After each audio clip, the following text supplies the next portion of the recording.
Tonight, this talk is, again, basically my conversion story, which chronicles my faith journey over the last 45 years. And I know what many of you are probably thinking. He doesn't look a day over 27. Anyway, my faith journey, growing up Catholic, leaving the church, coming back to the church, and then finally growing up as a Catholic. What I want to do to start this talk off is to give you a word. And I'm not sure how many of you might be familiar with the charismatic renewal and what they mean by getting a word, but that's not the sense I'm using it. I'm using it rather in the sense it was used in the movie The Graduate. Anybody remember that movie? The scene in the movie that I remember, I think the only scene that I remember in the movie, is Dustin Hoffman's playing a recent college graduate.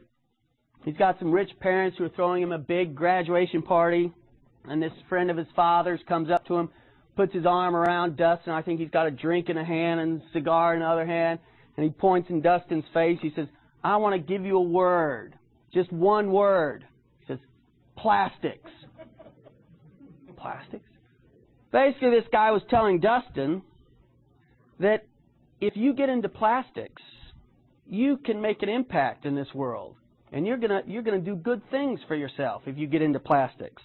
Well, I want to give you a word tonight, just one word: apologetics. If you get into apologetics, if you learn and then teach apologetics, you can have an impact in this world.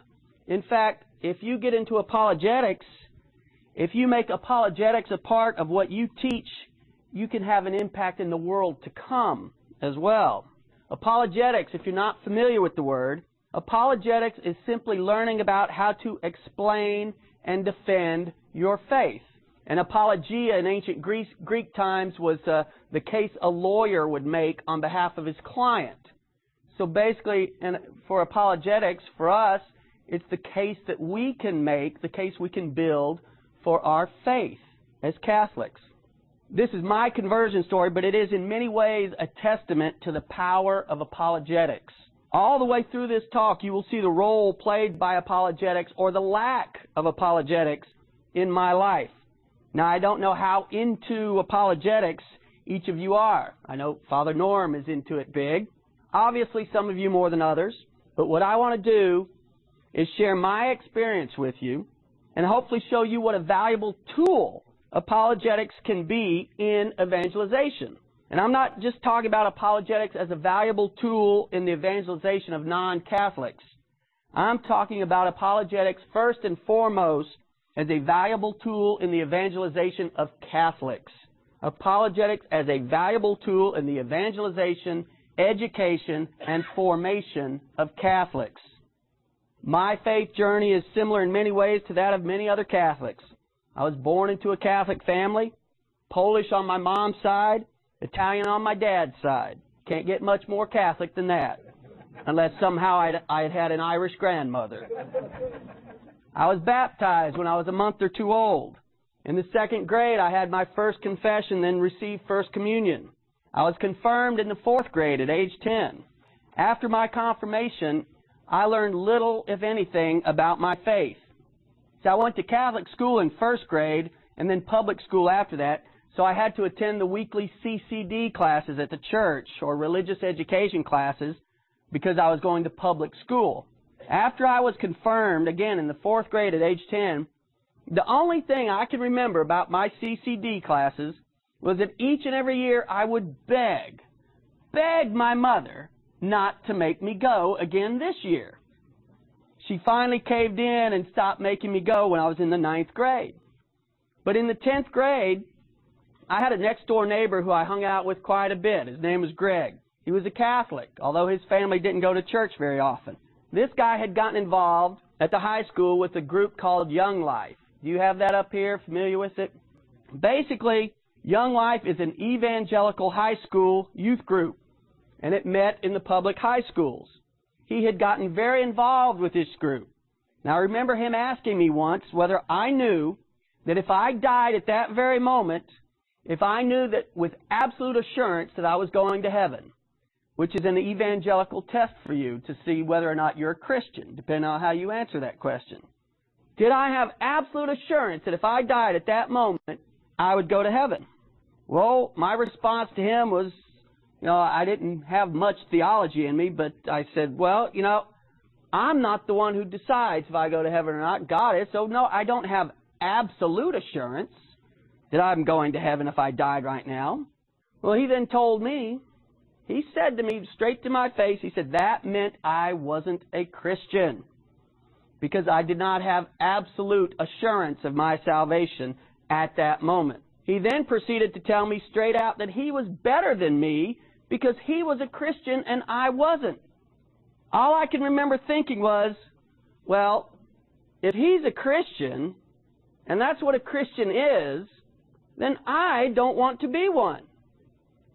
So here I was at age 16, an age of uncertainty, an idealistic age, an age where you start thinking about questions like, who am I? Why am I here? What is life about? What is the purpose? Start thinking about all these questions. Here I was completely unarmed, completely unprepared to mount even the simplest defense of my Catholic faith. Yet my Catholic faith, such as it was being challenged. I needed apologetics at age 16. My friend, who later left the faith altogether and is now Baptist, needed apologetics. If either of us had received just fundamental training in apologetics, either from the pulpit or the religion classes, would I have left the faith for over 13 years before coming back? And would he now be Baptist? Can't really say for sure, but it's a question to ponder. What are we teaching our kids in the religious education classes?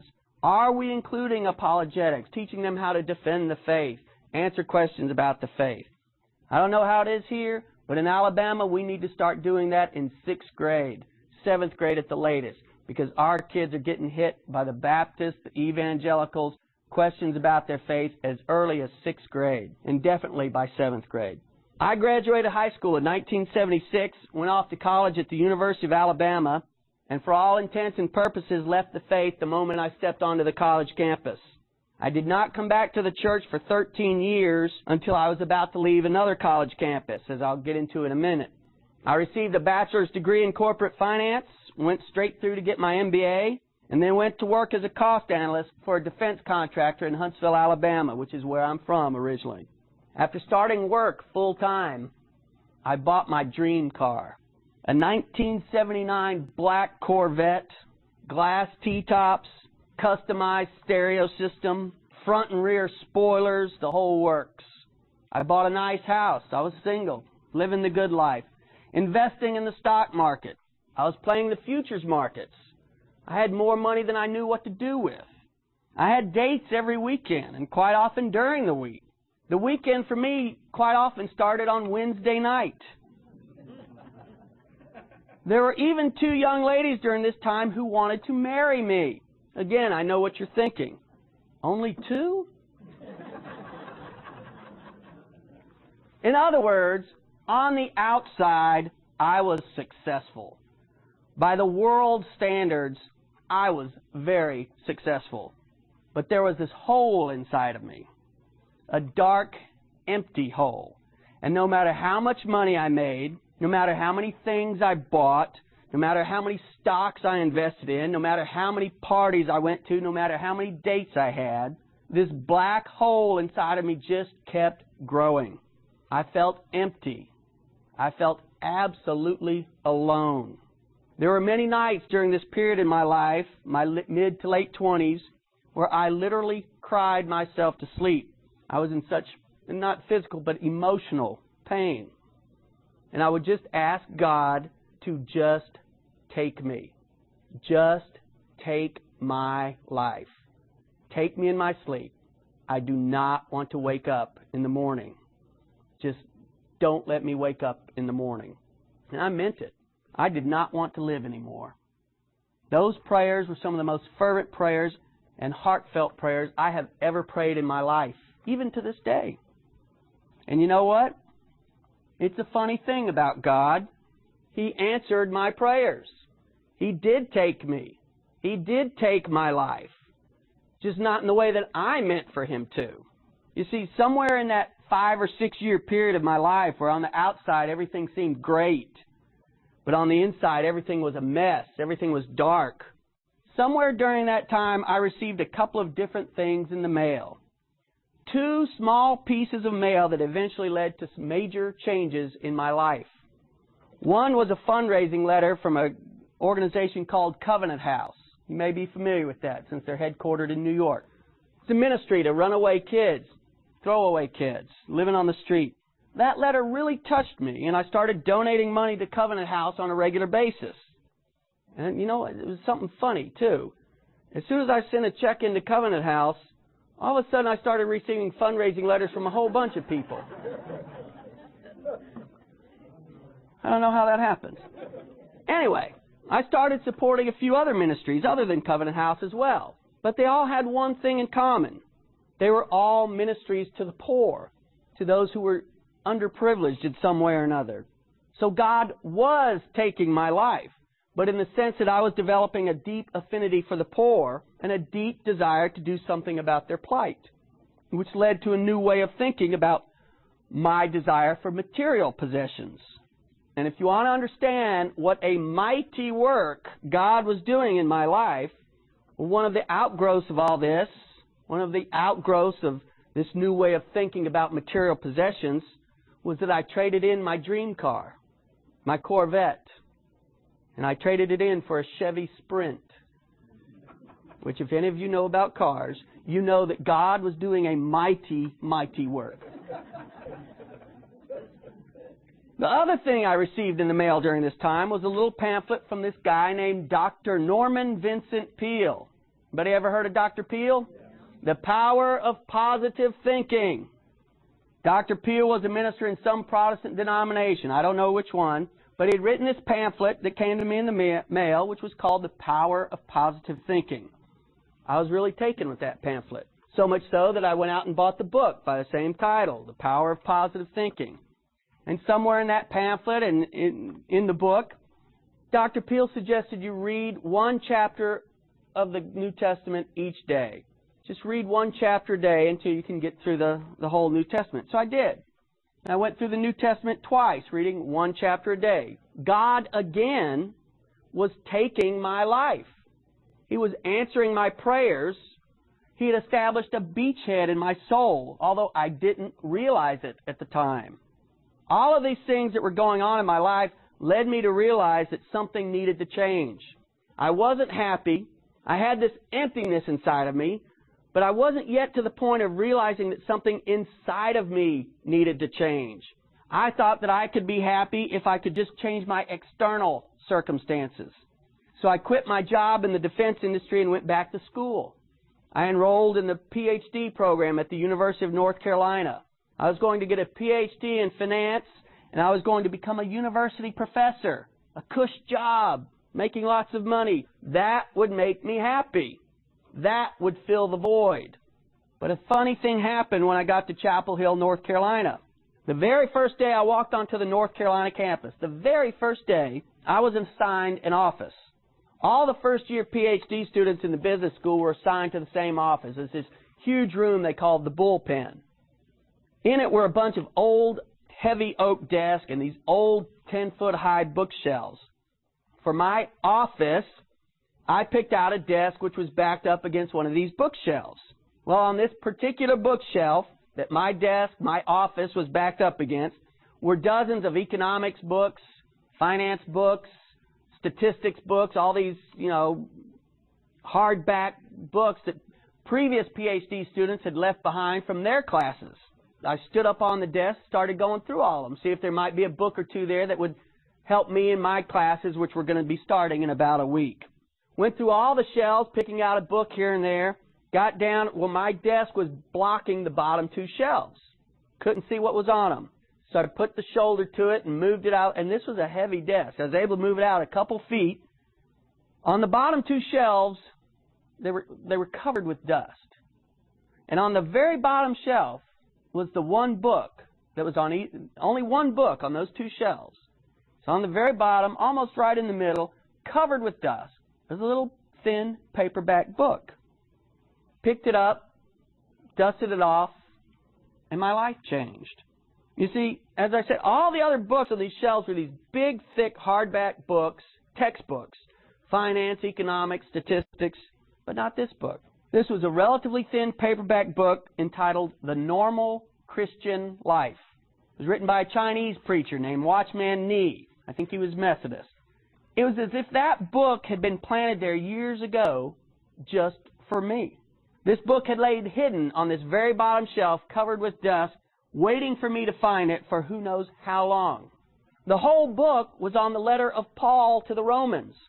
I'd never seen a book like that before. I didn't know books like that existed. Imagine a whole book on just one book of the Bible. You can't write a whole book on just one book of the Bible, can you? Not enough material. Little did I know. Anyway, I read this book in just a day or two and wondered if there might be more books like that one.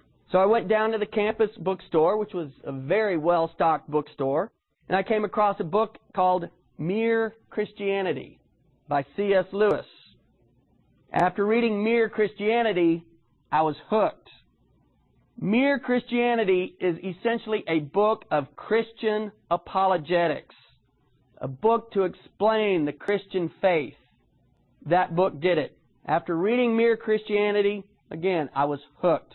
This book, which gave a reasoned explanation of why one should be a Christian, again, Christian apologetics, this book was key in my eventual return to the church.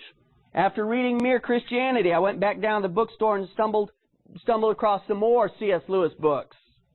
Bought several more C.S. Lewis books. Finally got tired of C.S. Lewis and said, I've got to find something else. So then I stumbled across this little book called The Confessions. Some guy named St. Augustine or something like that.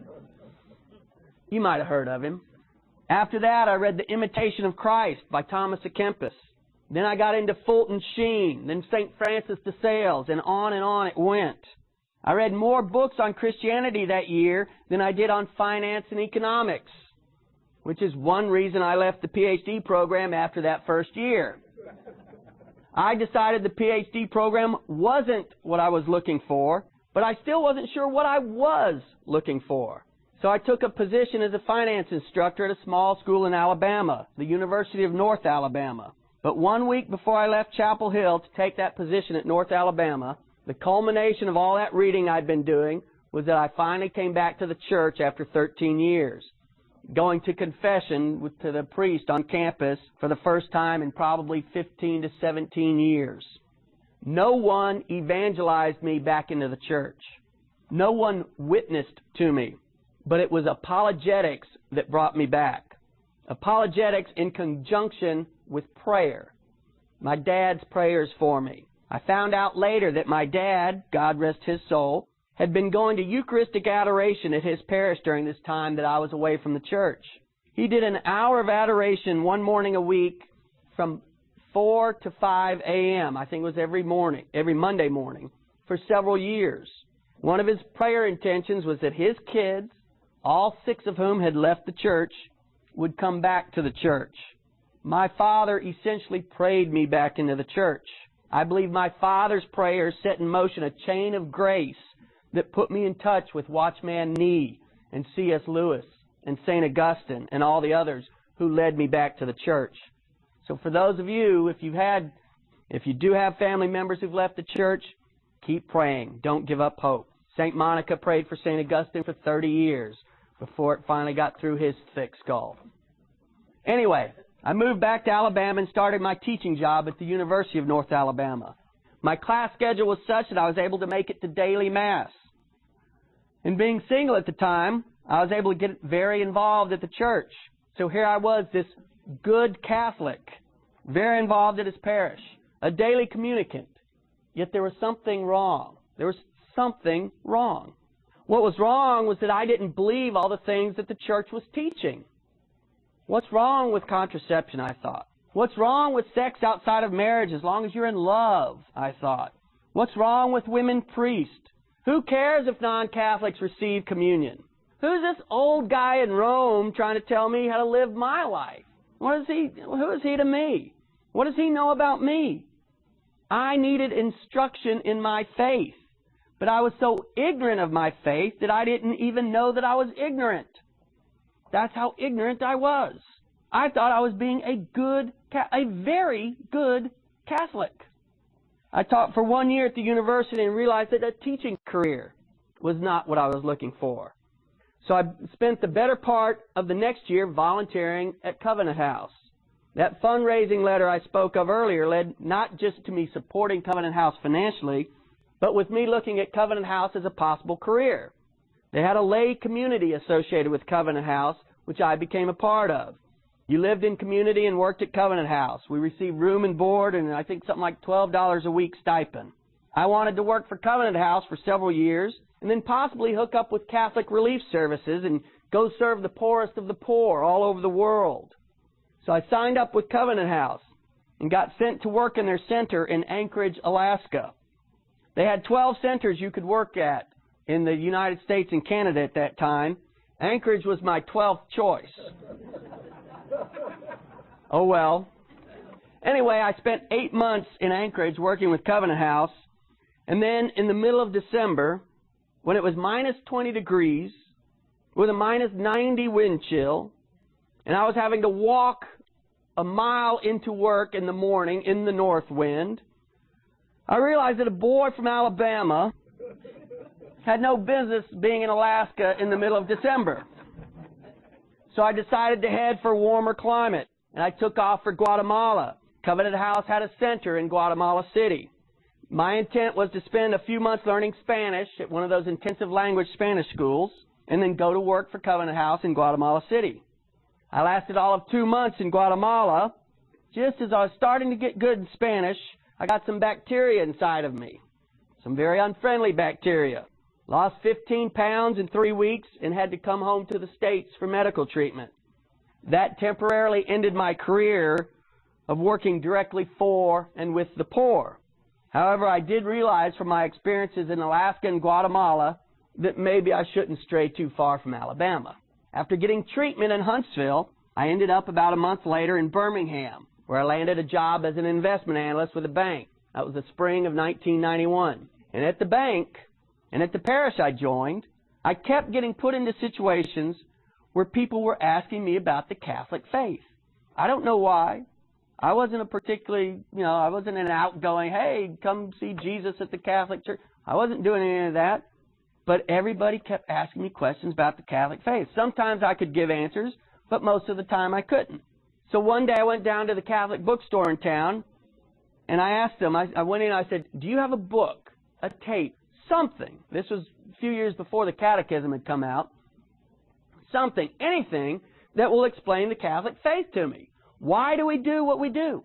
Why do we believe what we believe? Well, turned out the woman working there that day was just a volunteer, and she wasn't all that familiar with the books in the store. She said she didn't really know if they had a book like that. So she just started looking around the bookstore and on the bookshelves, and then she came to one of the tape racks, and she saw a particular tape, cassette tape, that she grabbed and handed to me. She said that she had not heard the tape herself, but that several people she knew had said good things about it. So I bought it. Little did I know. It turns out that this was Dr. Scott Hahn's conversion tape. If you're not familiar with him, if you've never heard of him, you've got to. This man is incredible. Incredible. He was a former Protestant minister in the Presbyterian Church of America, one of their rising stars, biblical scholar. Here was his conversion tape to Catholicism. When I listened to that tape, it was like throwing gasoline on a smoldering ember. Here was a man, a former Protestant minister, who was using the Bible for crying out loud, to explain why he came into the Catholic faith. Imagine that. Explaining the Catholic faith with the Bible. What a novel idea. I started buying all the Scott Hahn tapes I could get my hands on. I started learning how to explain and defend my faith. I started learning apologetics. I started learning the Bible. I started buying other people's apologetics tapes as well. I started buying apologetics books from the bookstore, through Ignatius Press, and through just about anywhere else I could find them.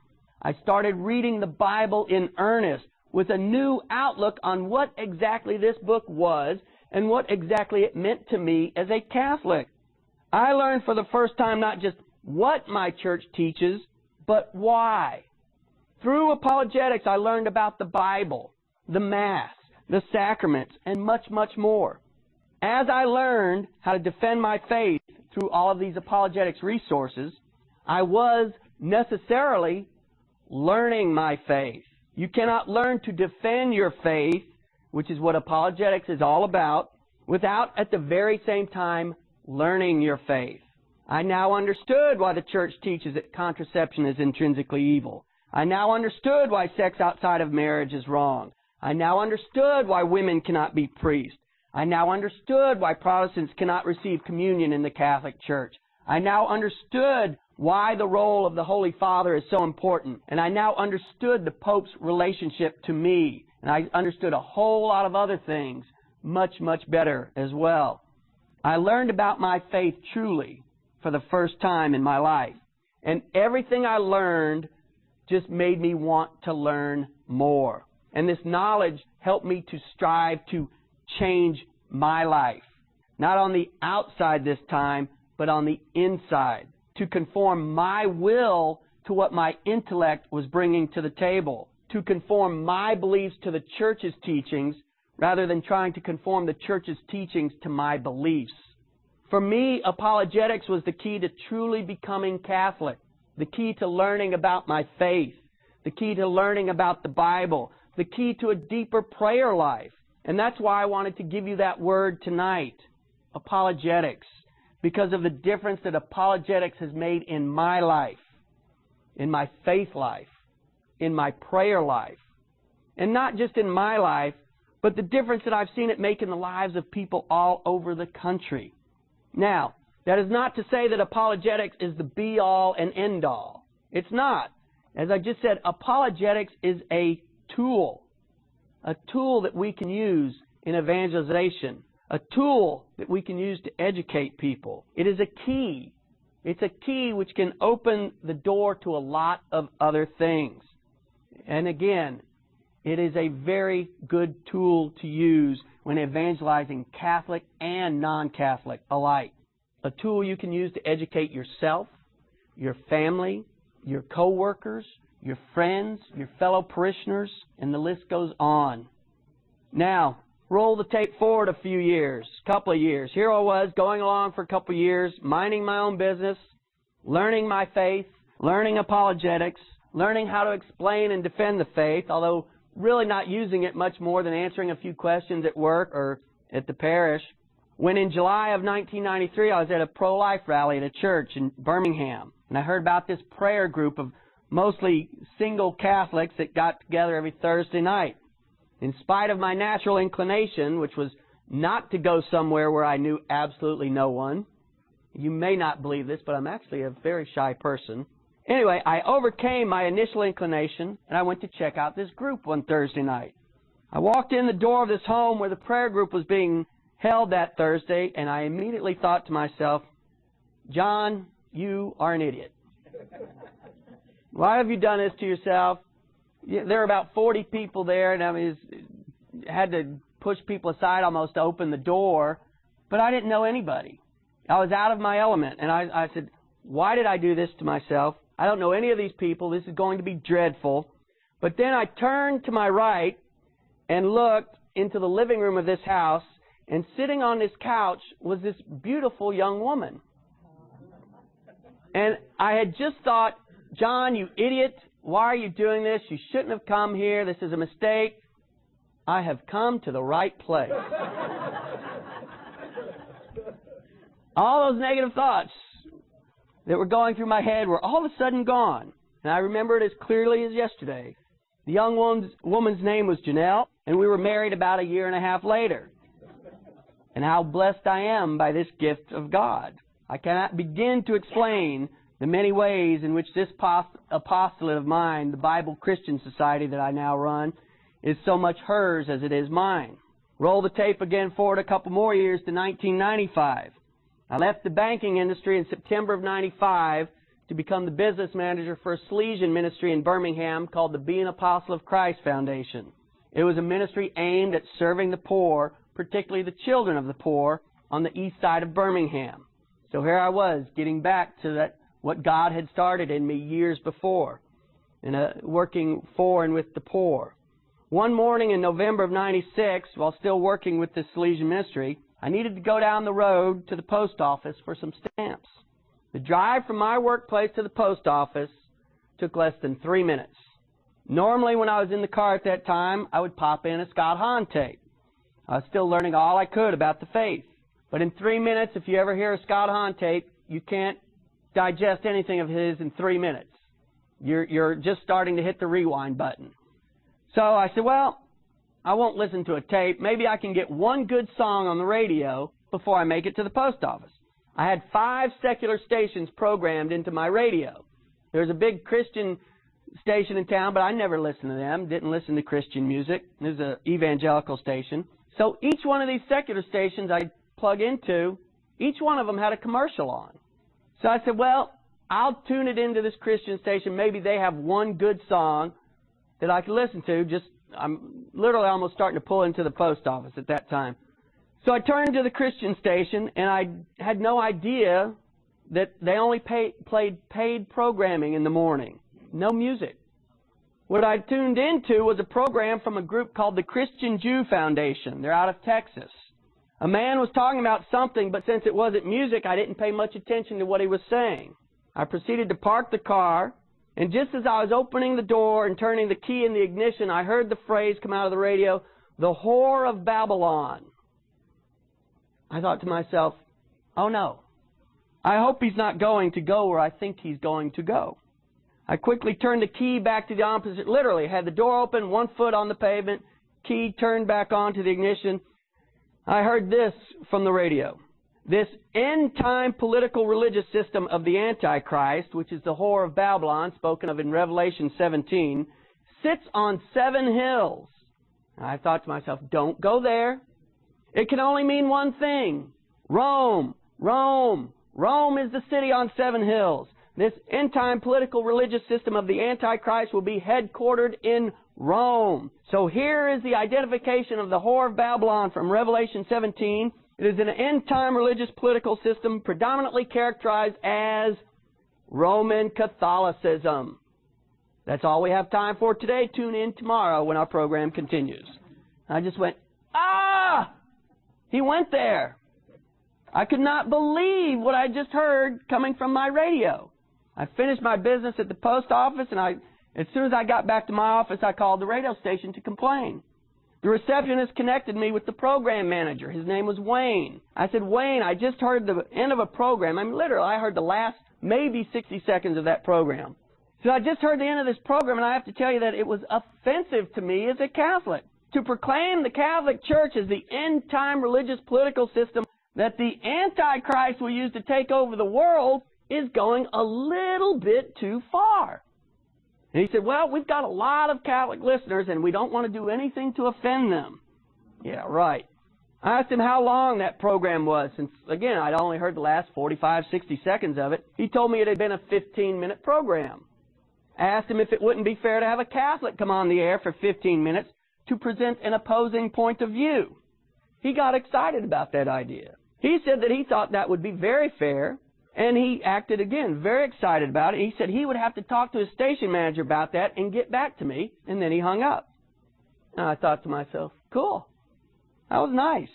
He's going to think about it, he's going to talk to his station manager, and he's going to get back to me. But then I realized he never took my name or phone number. It dawned on me that maybe he wasn't taking my suggestion too seriously. The next day, I purposely listened to the station at the same time to see what I would hear.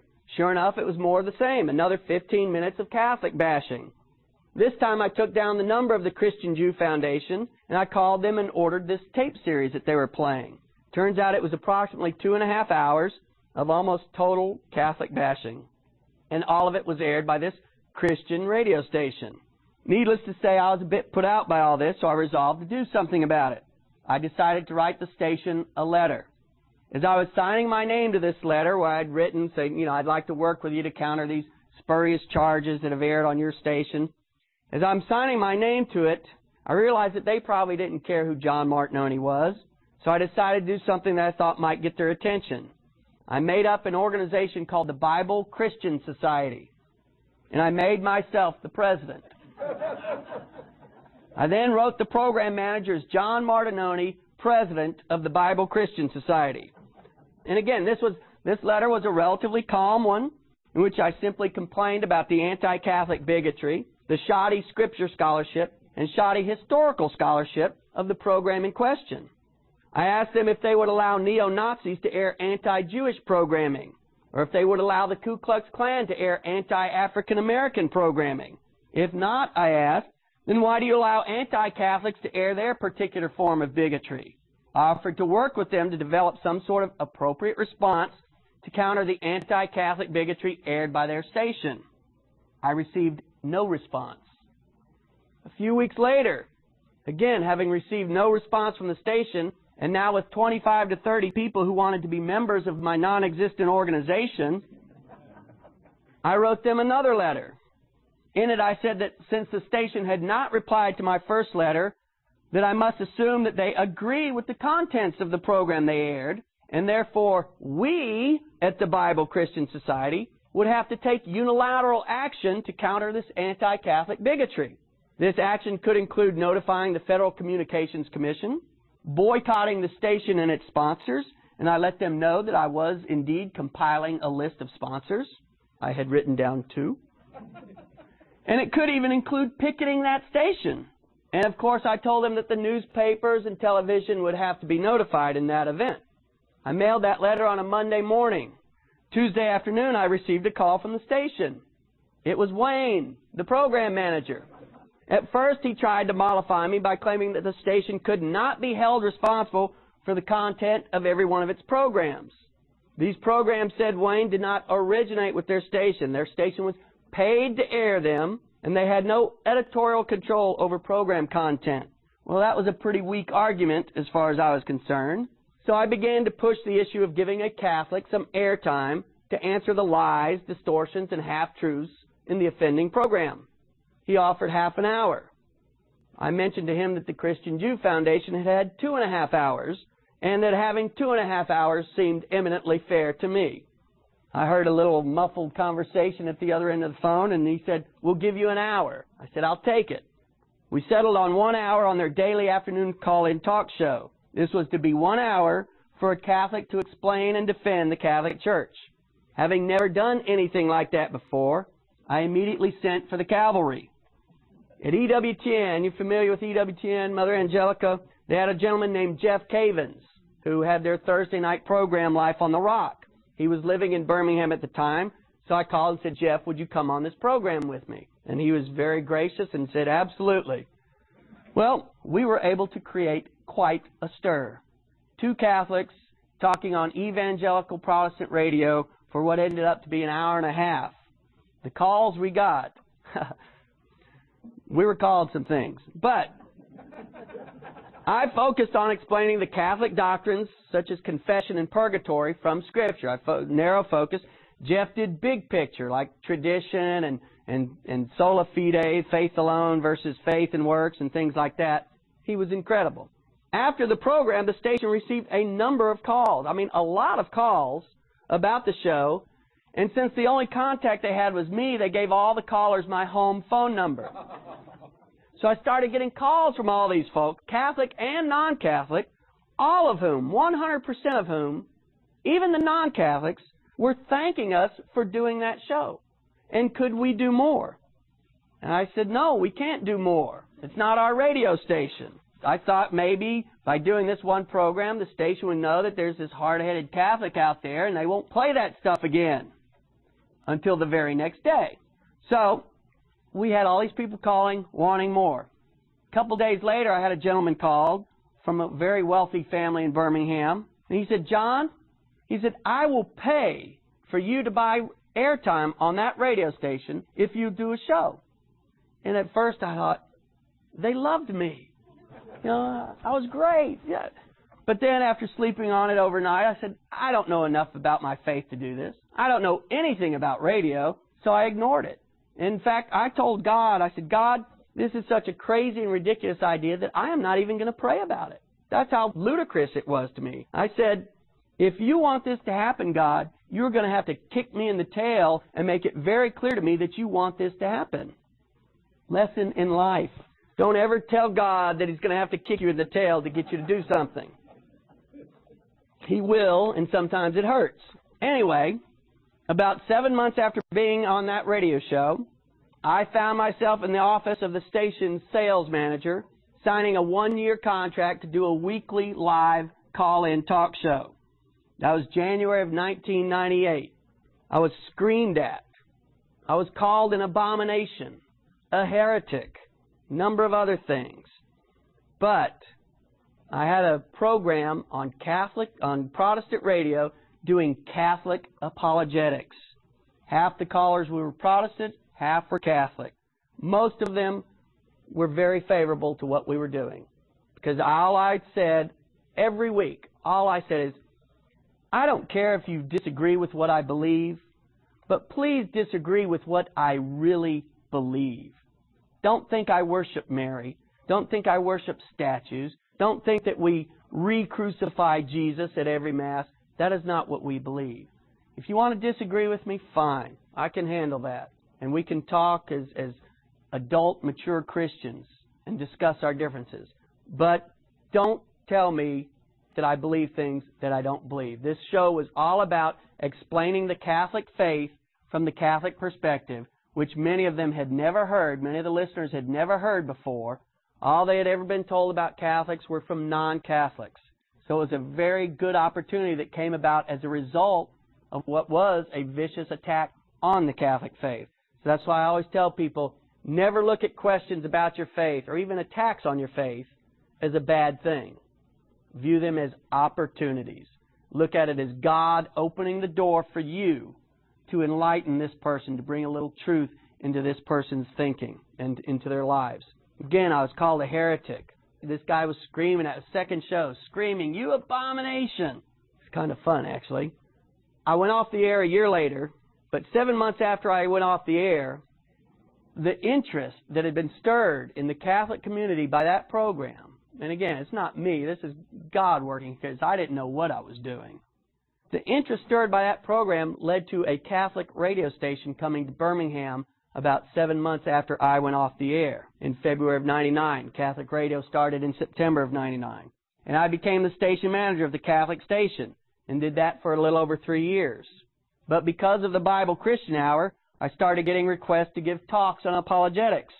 The Knights of Columbus called. The Sarah Club called. My parish asked me to do a series of talks during the summer of, I think it was 99. Summer of 99, which folks at this parish heard, which is why I'm here today. I'm here today because I heard 60 seconds of an anti-Catholic program on Protestant radio. That's how God works. Changed my life. That series that I did in the summer of 99 was recorded and picked up by EWTN Radio. EWTN began airing it in January of 2000, and all of a sudden I was getting calls for tapes, calls to come talk at our parish here in Florida, California, Texas. It was unbelievable. I was like, this is nuts. People want to hear me talk. People want to hear my tapes. All of a sudden, I had a tape ministry. Didn't even know what that was before. But the number of tapes I shipped out kept growing. In 2000, first year of shipping any tapes, we shipped about 2,000 tapes. The next year, 2001, we shipped 3,000 tapes. Last year, it was 9,000 tapes. This year, so far, it's close to 16,000 tapes to all 50 states and over 13 foreign countries. It has been unbelievable, the work that God can do in a person's life, in my life. Between the apologetics work and the station manager's job, I was essentially working 2 jobs. And in April of 2002, my third child, Ethan, was born. So I had a 5-year-old son, Brennan, 2-year-old daughter, McKenna, and a newborn son. I started praying to God to let me know if I should stay at the radio or go full-time with the Bible Christian Society. So what had started out as a tongue-in-cheek imaginary organization had grown into something very real that was keeping me very busy. And it soon became obvious to me that I was supposed to be out on my own. So as of January 1st of this year, 2003, I started full-time as the president and chief apologist of the Bible Christian Society. And I get to call myself the chief apologist because I'm the only apologist. I guess I need to end this talk here, but I just want to say in closing that while not everyone is intended to be a full-time apologist, every single one of you, sitting there right now, and anyone who hears this tape, all of you can do apologetics at some level. Everyone, all of you, through apologetics, can make an impact on the faith journey of others as well as your own. Apologetics, again, is not a be-all and end-all, but it is a valuable tool, a valuable weapon that all of us as Catholics need to have in our arsenals. You know, when I first came back into the church, I had this notion in my head that holiness, this holiness stuff, well, that's for priests, you know, and nuns, you know, people who have the time to be holy.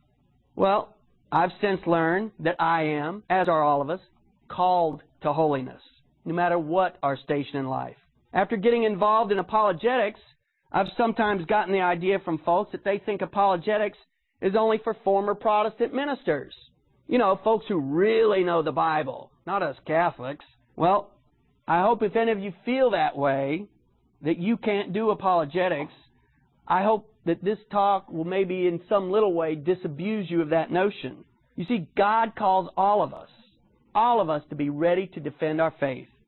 1 Peter 3 verse 15, always be prepared to make a defense to anyone who calls you to account for the hope that is in you. Always be prepared, God says. Apologetics is one tool that each and every one of us can use in order to always be prepared. I want you to have the confidence that you can do this stuff.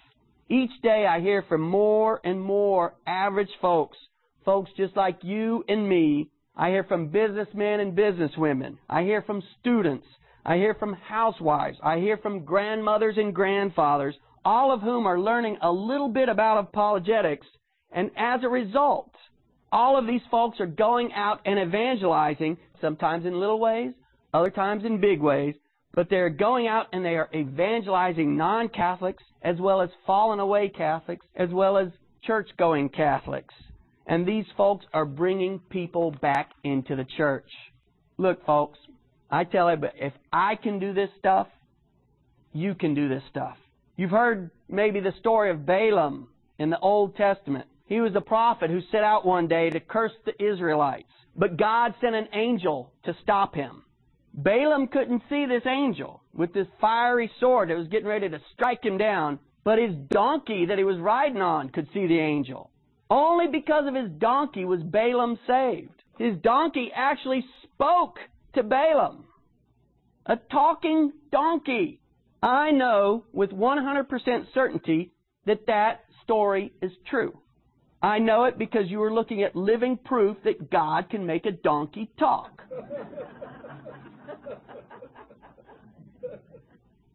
The crowd here, you may not remember this phrase about Grease being the word, the play Grease, the movie Grease. Grease is the word, that refrain, Grease is the word, is the word. Grease is not the word. Apologetics is the word. If I can do it, you can do it. And come the next 3 nights and learn a little bit more, and you'll be surprised what you're going to be able to do. Thank you.